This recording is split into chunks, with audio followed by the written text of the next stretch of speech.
Welcome back, learners. So today in this video we will be discussing the remaining part of your herpes simplex virus. So we have started with your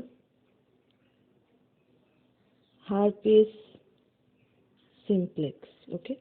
So today we will be continuing with your herpes simplex, and we have already completed the mode of transmission, their replication machinery, that how do they replicate and what are the different kind of disease which are associated with your herpes, how it causes disease and what are the symptoms. To a certain extent we have discussed.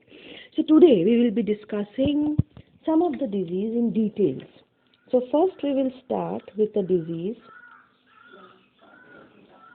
keratoconjunctivitis. So we will be starting with keratoconjunctivitis. So as the name suggests, conjunctivitis. Conjunctivitis means what? Conjunctivitis means it is the inflammation of your conjunctivitis means it is the inflammation of your conjunctiva or cornea. So it is the inflammation of, so if I write, it is the inflammation of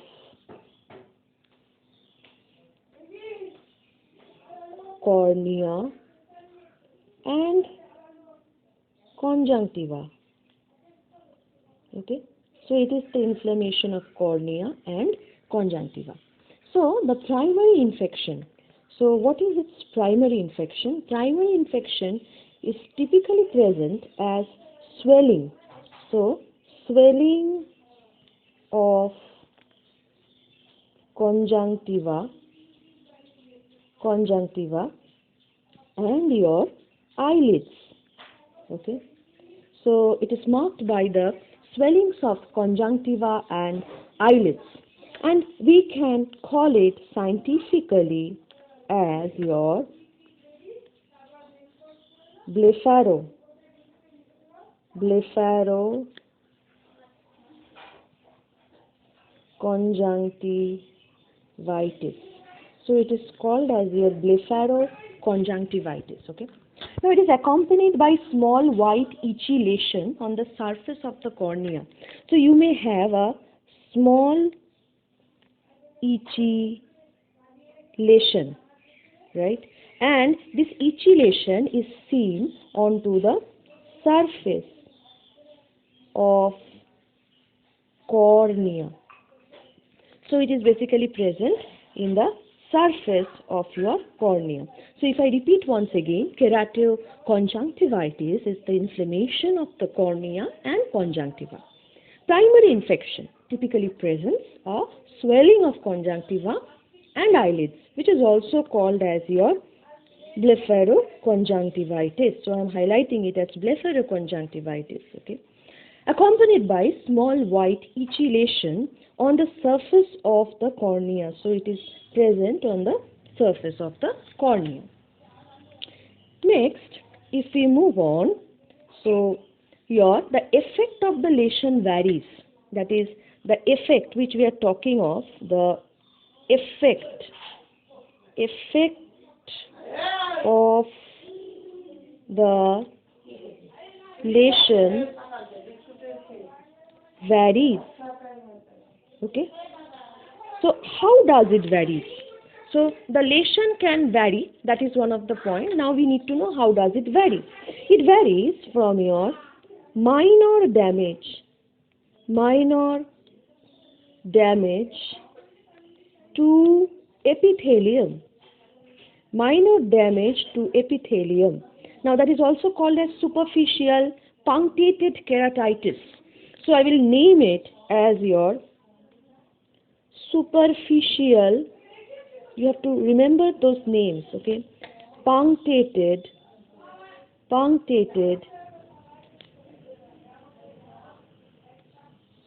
keratitis. So it varies in the form of minor damage to epithelium, which is also called as superficial punctated keratitis, to formation of dendritic ulcer, to formation of invasions like dendritic ulcer. So it can also cause dendritic ulcers.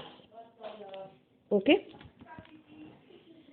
Next is another important disease, which is your herpes simplex encephalitis. So it is your herpes simplex encephalitis. Herpes simplex encephalitis. So herpes simplex encephalitis is one of the most serious complications. So it is the most serious complications. Serious complications of herpes simplex disease, and they are basically of two forms. So they are basically of your two forms. So the first form, if I talk about, the first form is neonatal form. Now in the neonatal form there is global involvement and the brain is most liquefied. The mortality rate approaches about 100%. So it's a global involvement. There is a global involvement, okay, and the brain is liquefied. And usually in this particular form, it's a neonate, so it's a very severe disease, severe invasive disease. So the mortality rate approaches about your 100%. Okay. Next comes your focal disease. Focal disease means it is affected a particular part. It is not a global involvement, rather it is a particular part. So in a particular part, if I talk of your focal disease, so in focal disease, the temporal lobe. So if I talk of your temporal lobe, so temporal lobe is most commonly affected. It is your most commonly affected. And this form of the disease appears in children and adults. So this form of the disease is basically associated with your children and adult. Okay. So if it is a focal disease, it is not associated with the whole part of the brain. So it is associated with only a small part of the brain, and the temporal lobe is most commonly affected, and this form of the disease appears in children and adults. It is possible that many of these cases arise from reactivation of the virus. So you understand that maybe the virus, from the very beginning I am saying that the virus basically resides in the neuron, right, in an inactive form. So when it is being basically present in the neuron in an inactive form, it can get reactivated, and the mortality rate is as high as 70%. If you don't treat it, it will actually increase it to 70%. Now, it is generally practiced that intravenous acyclovir is given in all classes of suspected herpes simplex virus before laboratory results are available. So if you get to see the nodules and those lesions, you come to know that yes, it is herpes. So usually an intravenous, it is an intravenous IV, intravenous acyclovir is basically being charged, is basically being prescribed for the above disease. So that is your herpes simplex encephalitis. You may get to see the lesions in your CT scan, as well as you can also get to see the lesions in your autopsy report. Okay. Then we move on to another disease. You will see that there is a vast area and majority of disease, and this is your meningitis.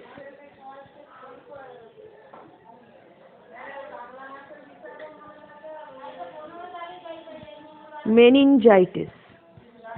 Okay. So that is your meningitis. Now, this meningitis is most commonly associated with primary HSV2. So primary HSV2.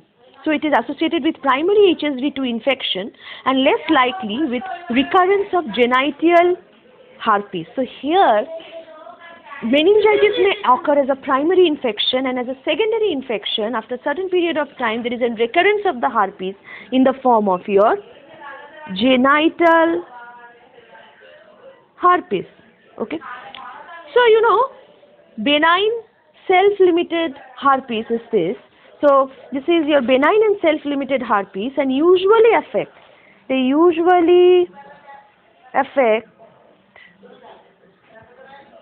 sexually active young adults. So they basically done is sexually affect sexually active young adults. No neurologic sequel. Not clear if acyclovir treatment alters the course of mild meningitis, but you give acyclovir treatment. So ultimately, it is not known whether acyclovir is best intervention for this meningitis. So again, I will say acyclovir is usually given. Okay. Next, we will move on to the another aspect of your topic, that is your genital herpes. So we will talk about your genital herpes. Now genital lesions may be primary, recurrent and initial. So you will have genital lesions. If you don't get to see the lesion, you will not be able to identify it. And that is your primary, recurrent or initial. Primary, recurrent or initial. Okay. So many sites can be involved in genital herpes, that is your penis, vagina, cervix, anus,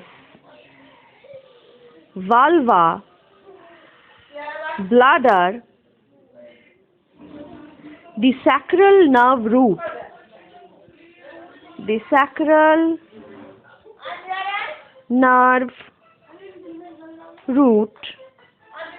spines and the meninges.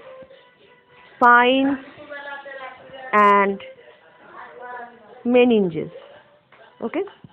So penis, vagina, cervix, anus, vulva, bladder, the sacral nerve root, spines and meninges. Okay. Next comes the lesions. The lesion of genital herpes. The lesions of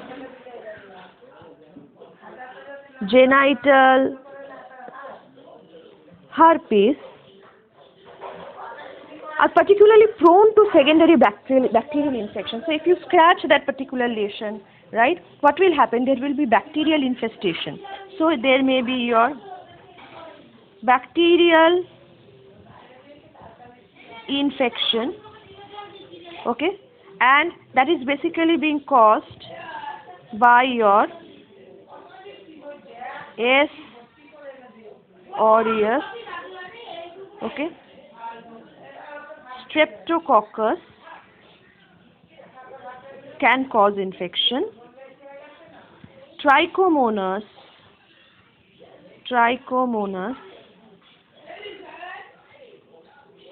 and Candida albicans.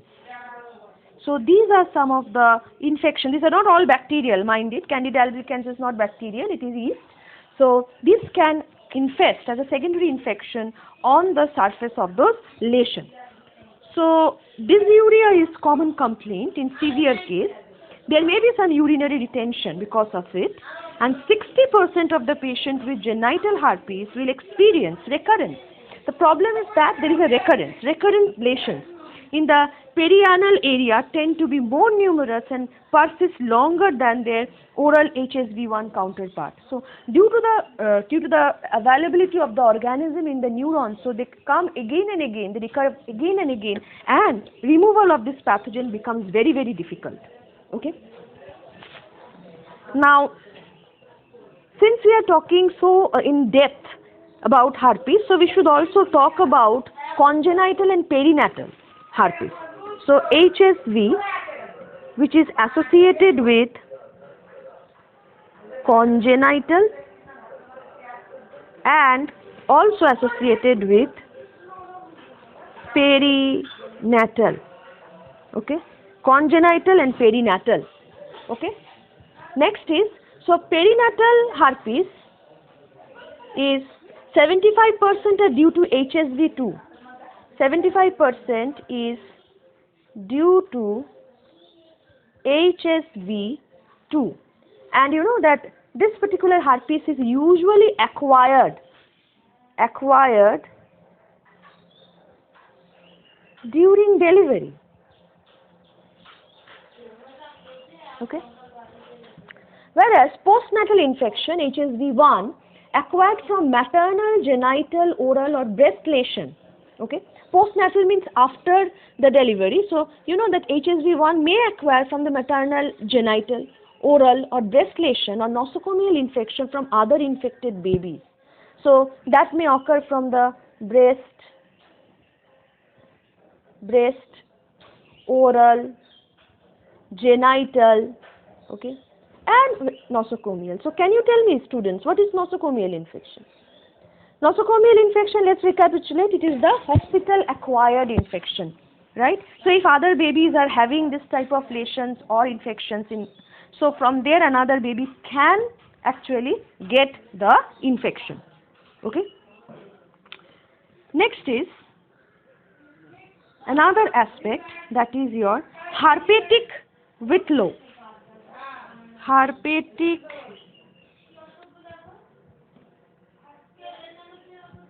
whitlow. Okay. So herpetic whitlow is again a lesion. Lesion means whitlow. Okay. On a finger or thumb. So they basically occurs in the finger and thumb. Okay. And basically caused by your HSV. So it is caused by HSV. This is a lesion found in finger and thumb. So this is called as herpetic whitlow. Herpes whitlow can be caused by the infection of your what type of HSV? It may be HSV1 or HSV2. HSV1 whitlow is often contracted by healthcare workers that come in contact with the virus. And it is most commonly contracted by dental workers and medical workers exposed to oral secretion. So you understand that how it will come to your finger, how it will come to your thumb, right? So they are basically associated with your dental workers, okay, and your medical workers, okay, and they basically get this particular infection from your oral secretions of a patient, because they don't know that whether that particular individual is having some in vitro inside it or herpes which is present in their nerve, right? So that is why if it is dormant in their nerve, it may result in transmission to a healthy individual, and the healthy individual can get infection, and that results in your herpetic whitlow. Okay. Next comes laboratory diagnosis. So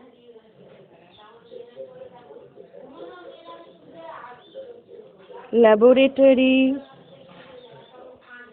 diagnosis. So what can happen? You take vesicle fluid, right? And you see it in electron microscope. Okay? So you take the vesicle fluid from the vesicle, and you see it in electron microscope, right? But here you can see the virus, right? But you cannot distinguish between your herpes simplex virus and your varicella zoster virus. So you cannot distinguish between herpes simplex virus or varicella zoster virus. You can also go for immunofluorescence or skin scrapings. So you do immunofluorescence technique, okay, by taking your skin scraping, okay, and this can distinguish between your HSV and VSV, okay. PCR are now newly routine test. You know that PCR can detect any genome, any microorganisms, any microbial infections. So PCR are now used routinely for the diagnosis of herpes simplex, encephalitis and other diseases, okay. So you can also go for viral culture, okay. Preferred test if genital ulcer or other mucocutaneous lesions are present. So you can go for culturing the virus. So you cultured the virus. That is also another way, okay. Highly specific, greater than 99% efficiency. Sensitivity depends on the stage of lesion, declines rapidly as the lesion begins to heal. So if your lesion is beginning to heal and you are trying to find out that what is the organism, then it is difficult to be identified. Positive more often in primary infection, 80 to 90%, than with recurrence infection. So you may have positive result in the primary infection. So primary infection has 90% of results, whereas the secondary infection will only have 30%, okay. So laboratory diagnosis polymerase chain reaction is the preferred test for detecting HSV from the spinal fluid, okay. You can take the spinal fluid and you can go for that particular type of test, okay. Then there are many other type of tests, like you can also go for serological test, etc., for in search of antibodies, right, in search of antigen and antibody interaction, okay. So now the question is, what is the management of the disease?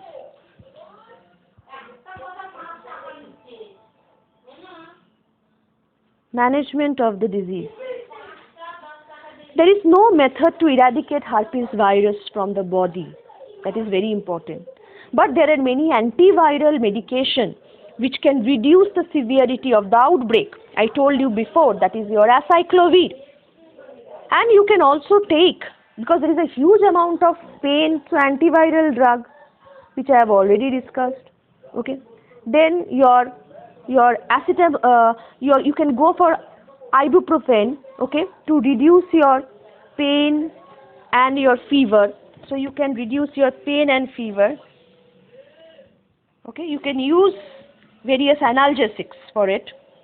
Topical anesthetic treatment, prilocaine, idocaine, benzocaine, tetracaine can also relieve itching and pain.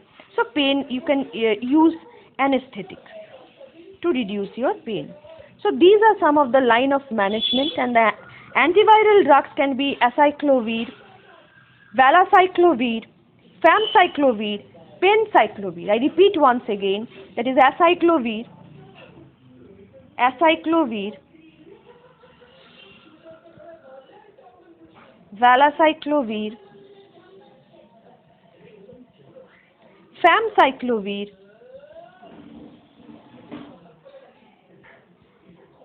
and penciclovir,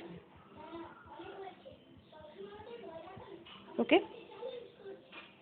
So that basically ends your herpes simplex. So there is another part, varicella zoster, but varicella zoster part is not there in your syllabus. So we will complete till your herpes simplex and the various disease associated with the herpes simplex virus. So if you have any questions, if you have any queries, you please drop comments on your Google Classroom. And moreover, one assignment, you think of it, this is just thinking questions for the learner, that I have talked about acyclovir, valacyclovir, famciclovir, penciclovir in your management system. So how do they stop the replication, or how do they inhibit the multiplication of the virus? So that can be a homework which you can do after you study this slide. Okay. Thank you once again. Stay safe.